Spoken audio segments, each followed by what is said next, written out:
আসসালামু আলাইকুম সবাইকে। অনেকদিন পর একটি ভিডিও শেয়ার করছি। আশা করছি সবাই ভালো আছেন।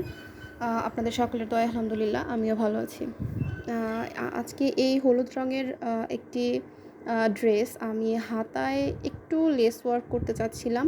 যেহেতু এটির সাথে আমি একটি সাদা রঙের সালোয়ার ব্যবহার করব, তাই আর কি আমি সাদা রঙের সুতো দিয়ে এখানে একটু লেস ওয়ার্ক করতে চাচ্ছি। জাস্ট হালকা একটু ডিজাইনটার মধ্যে একটু ভিন্নতা আনার জন্য।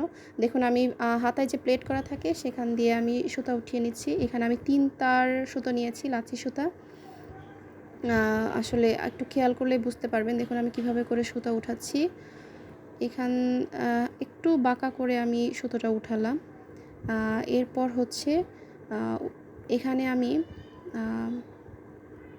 এমনভাবে সুতোটা টানতে হবে যেন মানে কাপড়টা যেন কুঁচিয়ে না যায়। আসলে কুঁচকে গেলে হাতাটা দেখতে ভালো লাগবে না। দেখুন এখানে আমি লেসটাকে একটু সুন্দর করার জন্য পুঁতি ব্যবহার করব। সাদা রঙের যে কোনো দোকানে আপনারা ছোট বা বড় বা মাঝারি বিভিন্ন সাইজের মুক্তার যে পুঁতিগুলো সেগুলো কিনতে পেয়ে যাবেন। এখানে আমি স্মল সাইজের একটি পুঁতি নিচ্ছি। দেখুন এই পুঁতিটি নিয়ে সুইটা যেই আগে সুতো উঠিয়েছিলাম তার ঠিক কাছ থেকেই সুইটা উঠিয়ে নিচ্ছি এবং দেখুন উল্টো করে সুতাটা ঘুরিয়ে নেব। জাস্ট সুতাটাকে সামনের দিক থেকে এনে সুইয়ের পিছন দিক থেকে ঘুরিয়ে নিচ্ছি। একইভাবে আমি এখানে আরেকটি পুঁতি ব্যবহার করছি। সেমভাবে আমি পুঁতিটি নিয়ে দেখুন সুতোটা হচ্ছে পেছন দিক থেকে ঘুরিয়ে নিচ্ছি। সুইটা যখন উঠাবো আবার একটু বাঁকা করে সুইটা উঠিয়ে সুতোটা আমি পেছন দিক থেকে ঘুরিয়ে নেব।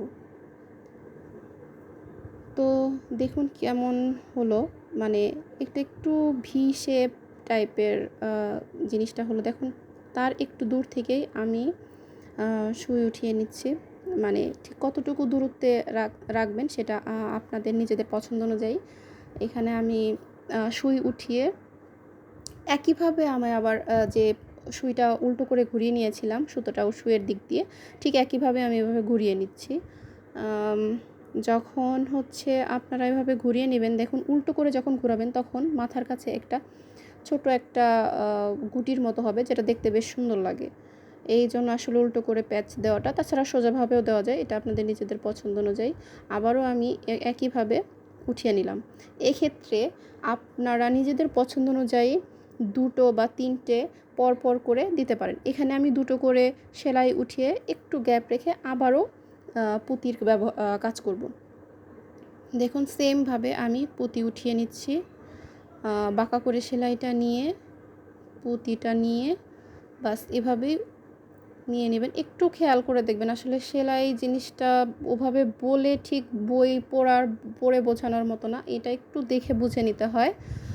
মানে আমিও কিন্তু যখন সেলাই শিখেছি তখন কিন্তু অনেকটা দেখেই চেষ্টা করেছি।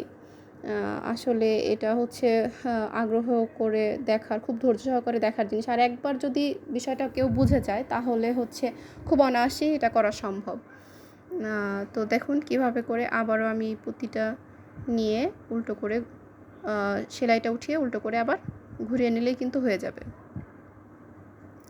আসলে এই কাজটা আমি অন্য একটা জামার হাতায় করেছিলাম। এই পুঁতি দিয়ে এই সিম্পল এই লেস ওয়ার্কটা আমার কাছে বেশ ভালো লেগেছে। যেহেতু সেটা আমার প্রথমবার করা ছিল, তাই আমি আপনাদের সাথে শেয়ার করিনি। দেখুন কথা বলতে বলতে আমার কাজটা শেষ হয়ে গেল এবং সম্পূর্ণ হাতাটি দেখতেই পাচ্ছেন আপনারা কত ভালো লাগছে।